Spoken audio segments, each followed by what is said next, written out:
Hello dear friends, welcome to the maths master class.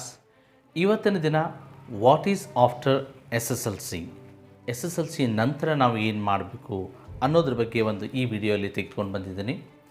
ನೀವು S S L C ಪರೀಕ್ಷೆಗಳನ್ನು ಬರ್ತಿದ್ದೀರಾ. I hope, I wish you will get good number of marks in the S S L C examination. Wish you all the best for your result.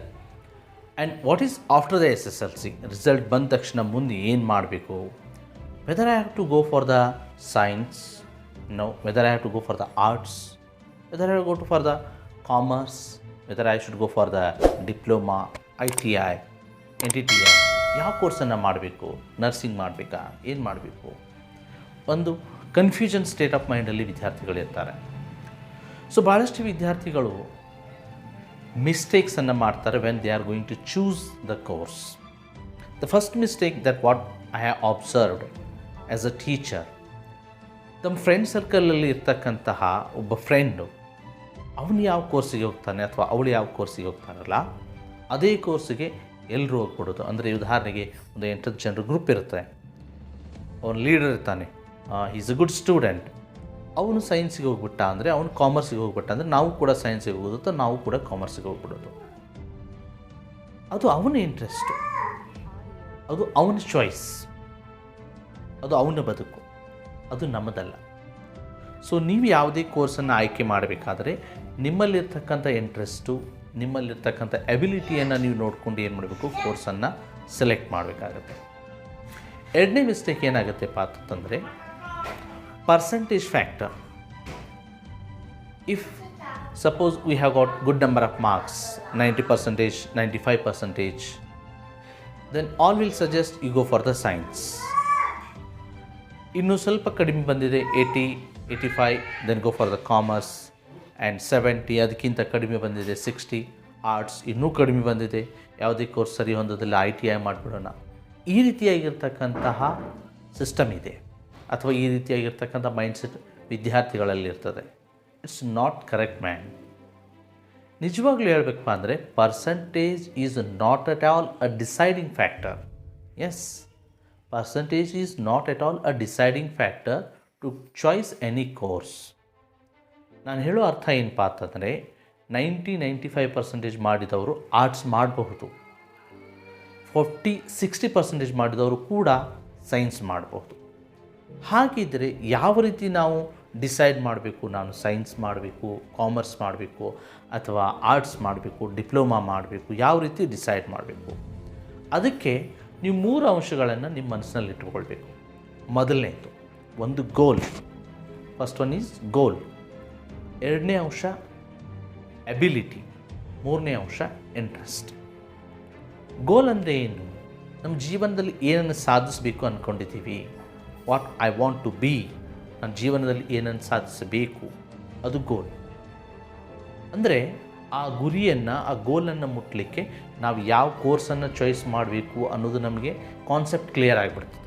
ಉದಾಹರಣೆಗೆ ನಾನು ಮೊದಲಿಂದ decide ಮಾಡಿಬಿಟ್ಟಿದ್ದೀನಿ, I want to be a engineer, then definitely you should go for the science.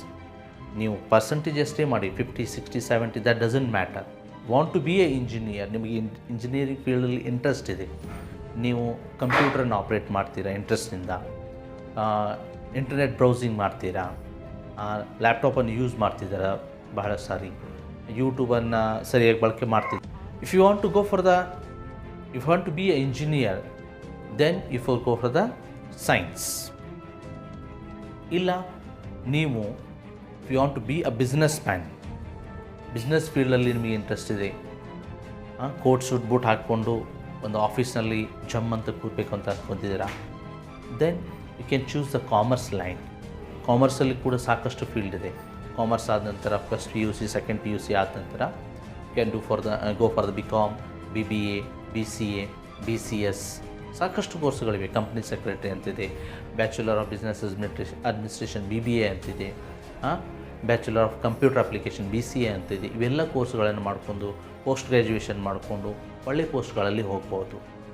ಆದರೆ ನಿಮ್ಮ ಗುರಿ ಮುಖ್ಯ. ನಾನು ಏನಾಗಬೇಕು ಅಂದ್ಕೊಂಡಿದ್ದೇನೆ, ಇಲ್ಲ ಸರ್ ನಾನು ಒಂದು ಸೋಷಿಯಲ್ ವರ್ಕ್ ಅಂದ್ಕೊಂಡಿದ್ದೀನಿ, I want to go for the KAS, ಸಾರ್ವಜನಿಕ ಇಲಾಖೆಯಲ್ಲಿ ಕೆಲಸ ಮಾಡಬೇಕು, ಸಾರ್ವಜನಿಕರಿಗೆ ನಾನು ಹೆಲ್ಪ್ ಆಗುವಂಥ ಕೆಲಸ, KS, IAS, IPS ಇದನ್ನು ಮಾಡಬೇಕು ಅಂದ್ಕೊಂಡಿದ್ದೀನಿ. Then you go for the arts. ನೀವು 90% ಮಾಡಿದರೆ ಸೈನ್ಸ್ ಮಾಡಬೇಕಂತಲೇ ಏನಿಲ್ಲ. ನೀವು ಇಲ್ಲಿ ಆರ್ಟ್ಸ್ ಲೈನ್ ಚೂಸ್ ಮಾಡಿಕೊಂಡು ನೀವು ಒಳ್ಳೆಯ ರೀತಿಯಲ್ಲಿ ಹಿಸ್ಟ್ರಿಯನ್ನು, ಎಕನಾಮಿಕ್ಸನ್ನು, ಜಿಯೋಗ್ರಫಿಯನ್ನು, ಸಿವಿಕ್ಸನ್ನು ಎಲ್ಲವನ್ನು ಅರ್ಥ ಮಾಡಿಕೊಂಡು BAಯನ್ನು ಮಾಡಿಕೊಂಡು ಪೋಸ್ಟ್ ಗ್ರ್ಯಾಜುಯೇಷನ್ನ ಮಾಡಿಕೊಂಡು ಜೊತೆಗೆ ಕಾಂಪಿಟೇಟಿವ್ ಎಕ್ಸಾಮನ್ನು, UPSC competitive exam, KPSC competitive ಎಕ್ಸಾಮನ್ನು ಓದ್ತಾ ಅದನ್ನು ಕೂಡ ಕ್ರ್ಯಾಕ್ ಮಾಡ್ಬೋದು. I am not telling that science students cannot do that one. Science ಸ್ಟೂಡೆಂಟ್ಸ್ಗೆ ಏನಾಗುತ್ತೆಪ್ಪ ಅಂತಂದರೆ, ಒಂದು ಉದಾಹರಣೆ ಹೇಳ್ತೀನಿ. ಒಂದು ವಿದ್ಯಾರ್ಥಿನಿ, she has secured 97% of the marks and she has taken admission for the arts. All were shocked. Her friends ಎಲ್ಲ friends ಏನು ಮಾಡೋದು, ಶಾಕ್ ಆಗಿಬಿಟ್ರು. 97% ಮಾಡಿರ್ತಕ್ಕಂತಹ ವಿದ್ಯಾರ್ಥಿನಿ ಸಡನ್ನಾಗಿ without any intimation she has taken the arts. First PUC ಆರ್ಟ್ಸನ್ನು ತೆಗೆದುಕೊಂಡ್ಬಿಟ್ಲು. ಯಾಕಪ್ಪ ಅಂತ ಕೇಳಿದರೆ, she has having the clear vision. ನಾನು IAS ಮಾಡ್ಬೇಕು ಅಂದ್ಕೊಂಡಿದ್ದೀನಿ, ಅದಕ್ಕೆ ನನಗೆ base ಆಗಿರಬೇಕಾಗಿರುವಂಥದ್ದು arts ಸಬ್ಜೆಕ್ಟ್ಸೇ.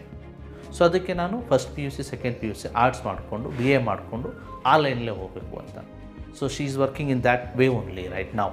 After getting the good number of marks in the SSLC examination, I have told you one example that one student, she has secured 97% of the marks and she has selected the arts because she is clear with her vision that she want to do the IAS, she want to do the KS, KPSC, UPSC ಅಂತಹ ಪರೀಕ್ಷೆಯನ್ನು ಬರೀಬೇಕಂತ ಮೊದಲಿನಿಂದನೂ ಆಕೆಯ mind set ಇತ್ತು. So ನೀವು ಏನು ಮಾಡಬೇಕಪ್ಪ ಅಂತಂದರೆ, ನಾನು ಕೂಡ ಆ ರೀತಿಯ ಒಂದು ಕೋರ್ಸ್ಗೆ ಅಥವಾ ನಾನು ಕೂಡ ಆ ರೀತಿಯ ಒಂದು IAS, IPS, KS ಜಾಯ್ನ್ ಆಗ್ಬೋದಾ, ಮಾಡ್ಬೋದಾ? ಸಿಂಪಲ್ ಇದೆ. ಏನಪ್ಪ ಅಂದರೆ, ಈಗಿನ ಕಾಲದಲ್ಲಿ ನಿಮಗೆ ಯೂಟ್ಯೂಬ್ ಇದೆ, ಫೇಸ್ಬುಕ್ ಇದೆ, ಇನ್ಸ್ಟಾಗ್ರಾಮ್ ಇದೆ. Just go through that one and you can see the success stories of IAS officers, IPS officers, just like ಅವರು ರವಿಚಂದ್ರನ್ ಅವರಂತಿದ್ದಾರೆ. ರವಿಚಂದ್ರನ್ ಅವರು ಬಹಳ ಮೋಟಿವೇಶ್ನಲ್ ಸ್ಪೀಕರ್ ಕೂಡ ಆಗೋದು, IPS ಆಫೀಸರ್. ಅದೇ ರೀತಿಯಾಗಿ ಅಣ್ಣಾಮಲೈ, ರೈಟ್ ನಾವು he has given the voluntary retirement, that is quite different. But ಅವರು ಕೂಡ ಒಬ್ಬರು ಸಕ್ಸಸ್ಫುಲ್ IPS ಆಫೀಸರ್ ಇದ್ದಾರೆ. ಅವರ ಒಂದು ಸಕ್ಸಸ್ ಸ್ಟೋರೀಸನ್ನು ನೋಡಿ, ಈ ರೀತಿಯಾಗಿರ್ತಕ್ಕಂಥ ಸಾಕಷ್ಟು IAS ಆಫೀಸರ್ಸ್, IPS ಆಫೀಸರ್ಸ್ ಇವರುಗಳ ಒಂದು ಸಕ್ಸಸ್ ಸ್ಟೋರೀಸನ್ನು ನೀವು ಯೂಟ್ಯೂಬ್ ಮೇಲೆ ನೋಡಿದಾಗ, ಅವರ ಒಂದು ಯಶೋಗಾಥೆಯನ್ನು ನೋಡಿದಾಗ, ಅವರು ಯಾವ ರೀತಿ ಸ್ಟಡಿ ಮಾಡಿದರು, ಅವರು ಯಾವ ಕೋರ್ಸಿಗೆ ಜಾಯ್ನ್ ಆದರು, ಅವ್ರ ಪರ್ಸಂಟೇಜ್ ಏನಿತ್ತು, ಅವರು ಸ್ಟಡಿ ಮಾಡುವಂಥ ಟ್ರ್ಯಾಕ್ ಏನಿತ್ತು, ಅವ್ರು ಸ್ಟಡಿ ಮಾಡುವಂಥ ಟೈಮಿಂಗ್ ಏನಿತ್ತು, ಸ್ಟಡಿ ಮಾಡಿರ್ತಕ್ಕಂಥ ಸಬ್ಜೆಕ್ಟ್ಗಳು ಯಾವಿತ್ತು, ನಾನು ಕೂಡ ಆ ರೀತಿ ಮಾಡಬಹುದಾ, ನನಗೂ ಕೂಡ ಆಗ್ಬೋದಾ, ಅದನ್ನೊಂದು ಸ್ವಲ್ಪ ನೀವು ನೋಡಿ ಗಮನಿಸಿ. You are having the time. ನಿಮಗೆ ರಿಸಲ್ಟ್ ಬಂದಿದೆ, ರಿಸಲ್ಟ್ ಬಂದ ತಕ್ಷಣ ಅಡ್ಮಿಷನ್ ಮಾಡಬೇಕಂತ ಏನಿಲ್ಲ. You are having the still time for about 1 week. You can see the videos of about 2-3 hours. ನೀವು ನೋಡಿಕೊಂಡ್ರೆ ನಿಮಗೊಂದು ಜಜ್ಮೆಂಟ್ ಸಿಕ್ಬಿಡುತ್ತೆ. ಸೊ ನೀವೇನು ಮಾಡಬೇಕಪ್ಪ ಅಂತಂದರೆ, ಇವರ ಒಂದು ಸಕ್ಸಸ್ಫುಲ್ ಸ್ಟೋರೀಸನ್ನು ನೋಡಬೇಕು. I am not telling about only IAS, IPS, KS officers. ನೀವು ಯಾವ ಫೀಲ್ಡಿಗೆ ಹೋಗ್ಬೇಕು ಅಂದ್ಕೊಂಡಿದ್ದೀರಲ್ಲ, ಆ ಫೀಲ್ಡಲ್ಲಿ ಸಕ್ಸಸ್ ಆಗಿರ್ತಕ್ಕಂತಹ ಜನರ ವಿಡಿಯೋಗಳನ್ನು ಯೂಟ್ಯೂಬಲ್ಲಿ ಸರ್ಚ್ ಮಾಡಿ. ಸಕ್ಸಸ್ಫುಲ್ ಡಾಕ್ಟರ್ಸ್ ಇರ್ಬೋದು, ಸಕ್ಸಸ್ಫುಲ್ ಲಾಯರ್ಸ್ ಇರ್ಬೋದು, ಸಕ್ಸಸ್ಫುಲ್ ಪೊಲಿಟಿಷಿಯನ್ಸ್ ಇರ್ಬೋದು, ಸಕ್ಸಸ್ಫುಲ್ ಇಂಜಿನಿಯರ್ಸ್ ಇರ್ಬೋದು.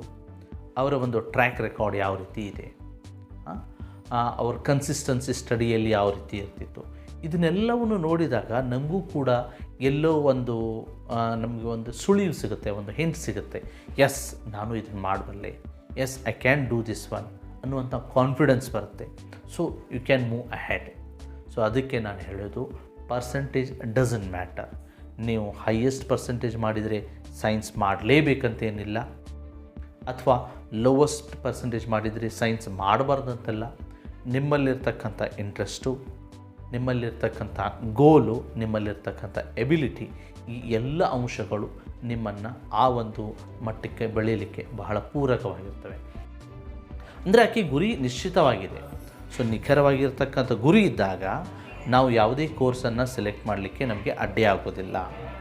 ಇನ್ನು ಎರಡನೇದು ಏನಪ್ಪ ಅಂತಂದರೆ, ಗುರಿಯನ್ನು ಇಟ್ಕೊಂಡಾಗ ಆ ಗುರಿಯೇ ತಕ್ಕಗೆ ನಮ್ಮಲ್ಲಿ ಎಬಿಲಿಟಿ ಇದೆಯಾ, ನಮ್ಮಲ್ಲಿ ಸಾಮರ್ಥ್ಯ ಇದೆಯಾ, ಇನ್ನು ನಮ್ಮಲ್ಲಿ ಇಂಟ್ರೆಸ್ಟ್ನು ಕೂಡ ಬಹಳ ಮುಖ್ಯ. ನಮ್ಮಲ್ಲಿ ಸಾಮರ್ಥ್ಯ ಇದ್ದರೆ ಇಂಟ್ರೆಸ್ಟ್ನು ಕೂಡ ಇರಬೇಕು. ಉದಾಹರಣೆಗೆ ನಾವು ಇಂಟ್ರೆಸ್ಟನ್ನು ಯಾವ ರೀತಿ ನಾವು ತಿಳ್ಕೊಳ್ಬೇಕು, ಸರ್ ನನಗೆ ಯಾವ ಫೀಲ್ಡಲ್ಲಿ ಇಂಟ್ರೆಸ್ಟ್ ಇದೆ ನನಗೆ ಗೊತ್ತಿಲ್ಲ ಅಂತೇಳಿ.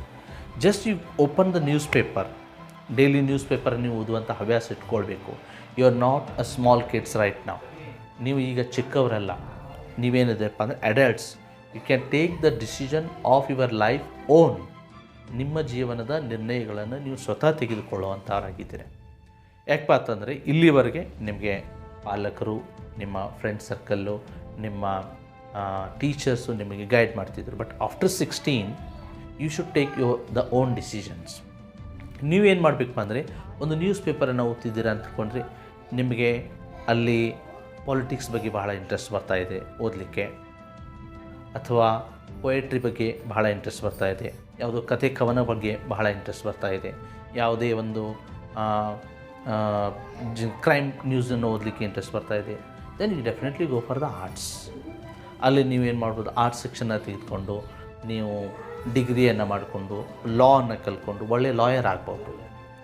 ಸೊ ನಾನು ಹೇಳೋದು ಏನಪ್ಪ ಅಂತಂದರೆ, whatever the course you want to choose, you should select based on your goal, on your ability, on your interest. ನಿಮ್ಮ ಗುರಿ, ನಿಮ್ಮ ಒಂದು ಸಾಮರ್ಥ್ಯ, ನಿಮ್ಮ ಒಂದು ಆಸಕ್ತಿ, ಈ 3 ಅಂಶಗಳು ನೀವು ಯಾವುದೇ ಕೋರ್ಸವನ್ನು ನಿರ್ಣಯ ಮಾಡಲಿಕ್ಕೆ ಅಥವಾ ಸೆಲೆಕ್ಟ್ ಮಾಡಲಿಕ್ಕೆ ಬಹಳ ಪೂರಕವಾಗಿರ್ತಕ್ಕಂಥ ಅಂಶಗಳು.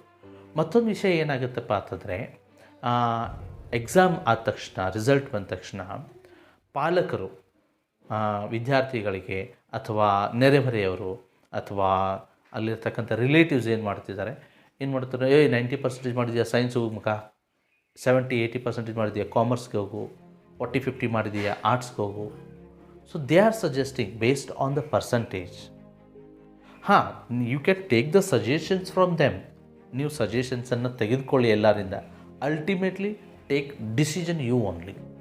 ಎಲ್ಲರಿಂದನೂ ಕೂಡ ನೀವು ಸಜೆಷನನ್ನು ತೆಗೆದುಕೊಳ್ಳಿ, ಆದರೆ ಅಲ್ಟಿಮೇಟಾಗಿ ಡಿಸಿಷನನ್ನು ನೀವು ತೆಗೆದುಕೊಳ್ಳಿ ಬೇಸ್ಡ್ ಆನ್ ಯುವರ್ ಗೋಲ್, ನಿಮ್ಮ ಗುರಿ, ನಿಮ್ಮ ಒಂದು ಆಸಕ್ತಿ, ನಿಮ್ಮ ಒಂದು ಸಾಮರ್ಥ್ಯ, ಈ 3 ಅಂಶಗಳ ಮೇಲೆ. So this is a vast and wide topic. ನೀವು ಏನನ್ನು ಆಗಬಯಸ್ತೀರಿ, ನೀವು ಯಾವ ಕೋರ್ಸ್ಗೆ ಜಾಯ್ನ್ ಆಗಬೇಕು ಅಂದ್ಕೊಂಡಿದ್ದೀರಿ. ಸರ್ ನಾನು ಆರ್ಟ್ಸೇ ಜಾಯ್ನ್ ಮಾಡಬೇಕು, whatever my percentage is. Sir ನನ್ನ ಪರ್ಸಂಟೇಜ್ ಕಡಿಮೆ ಇದೆ ಆದರೂ ಕೂಡ ನಾನು ಸೈನ್ಸ್ ಜಾಯ್ನ್ ಮಾಡಬೇಕು, that's right, you can do. Sir ನಾನು ಕಾಮರ್ಸಿಗೆ ಜಾಯ್ನ್ ಮಾಡಬೇಕು, yes you can do. But you should be firm with your decision. You should not alter from that decision. ಒಂದು ಮಾತು ನಾನು ಹೇಳಲಿಕ್ಕೆ ಇಷ್ಟಪಡ್ತೀನಿ, if you want to take the science, think of yourself. ನೀವು percentage ಒಂದು ಬದಿಗೆ ಇಡಿ, percentage ಎಷ್ಟಾಗಿದೆ ಏನಾಗಿದೆ ಅದು ಮುಖ್ಯ ಅಲ್ಲ. ನಾನು ಸೈನ್ಸನ್ನು ತೆಗೆದುಕೊಳ್ಬೇಕಾದ್ರೆ ನನ್ನಲ್ಲಿ ಇಂಗ್ಲೀಷ್ ಯಾವ ರೀತಿ ಇದೆ, ನನ್ನಲ್ಲಿ ಮ್ಯಾಥಮೆಟಿಕ್ಸ್ ಯಾವ ರೀತಿ ಇದೆ, whether I can understand the concept of the physics, chemistry, biology. So ಸಿಂಪಲ್ಲಾಗಿ ಯೂಟ್ಯೂಬಲ್ಲಿ ಫಸ್ಟ್ PUC ಲೆಸನ್ಸ್ಗಳು ಬರ್ತವೆ, go for that one. First maths ನೋಡಿ, ಎಸ್ ನನಗೆ ಅರ್ಥ ಆಗ್ತಾಯಿದೆ, yes go for the second chapter, third chapter. Percentage important ಅಲ್ಲ, ನಿಮಗೆ ಅರ್ಥ ಆಗ್ತಿದ್ರೆ you can go for that one. Biology ನೋಡಿ, ಎಸ್ ಬಯಾಲಜಿನೂ ಅರ್ಥ ಆಗ್ತಿದೆ, go for that one. Chemistry, physics ಅರ್ಥ ಆಗ್ತಿದೆ, then go for the science. Even though your percentage is 50-60, that doesn't matter. Sir ನನ್ನ 90% ಆದರೂ ಕೂಡ ನನಗೆ ಮ್ಯಾಥ್ಸ್ನೇ ಸರಿಯಾಗಿ ಅರ್ಥ ಆಗ್ತಾಯಿಲ್ಲ, ಹೆಂಗೋ ಪರ್ಸಂಟೇಜ್ ಮಾಡಿಬಿಟ್ಟಿದ್ದೀನಿ, ನಾನು ಮೊದಲಿಂದನೂ ಇಂಟ್ರೆಸ್ಟ್ ಇಲ್ಲ, ನನಗೆ ಲಿಟ್ರೇಚರ್ ಕಡೆ ಬಹಳ ಇಂಟ್ರೆಸ್ಟ್ ಇದೆ, ನನಗೆ ಹಿಸ್ಟ್ರಿ ಕಡೆ ಬಹಳ ಒಲವಿದೆ, ನನಗೆ ಪೊಲಿಟಿಕಲ್ ಇಶ್ಯೂಸ್ ಕಡೆ ಬಹಳ ಇಂಟ್ರೆಸ್ಟ್ ಇದೆ, then you can choose your own way. So ನಾನು ಕೂಡ ಗೈಡ್ ಮಾಡೋದು ಏನಪ್ಪ ಅಂತಂದರೆ, ಇವೆಲ್ಲ ಅಂಶಗಳನ್ನು ಗಮನದಲ್ಲಿಟ್ಕೊಳ್ಳಿ, ನನ್ನ ಮಾತುಗಳನ್ನು ಕೇಳಿ, ನಿಮ್ಮ ಪೇರೆಂಟ್ಸ್ ಮಾತುಗಳನ್ನು ಕೇಳಿ, ನಿಮ್ಮ ಫ್ರೆಂಡ್ ಸರ್ಕಲ್ ಇರ್ತಕ್ಕಂಥ ಮಾತುಗಳನ್ನು ಕೇಳಿ, ಆದರೆ ಅಲ್ಟಿಮೇಟ್ ಆಗಿ ನೀವು ಡಿಸಿಷನನ್ನು ತೆಗೆದುಕೊಳ್ಳಿ. ಸರ್ ನಾನು ಆರ್ಟ್ಸೇ ಮಾಡಬೇಕು, ಕಾಮರ್ಸೇ ಮಾಡಬೇಕು, ಸೈನ್ಸೇ ಮಾಡಬೇಕು, ಅದನ್ನೇ ಯಾಕೆ ಮಾಡಬೇಕು ಅನ್ನೋದನ್ನು ನಾನು ಪರ್ಟಿಕ್ಯುಲರ್ ಆಗಿ ವಿಡಿಯೋಗಳನ್ನು ಈ ಮುಂದಿನ ದಿನಗಳಲ್ಲಿ ನಾನು ಮಾಡ್ತಾಯಿದ್ದೇನೆ. ಸೊ ಇಲ್ಲಿವರೆಗೆ ಇಷ್ಟು ಸಾಕು. Wish you all the best. ಜೈ ಹಿಂದ್, ಜೈ ಭಾರತ್.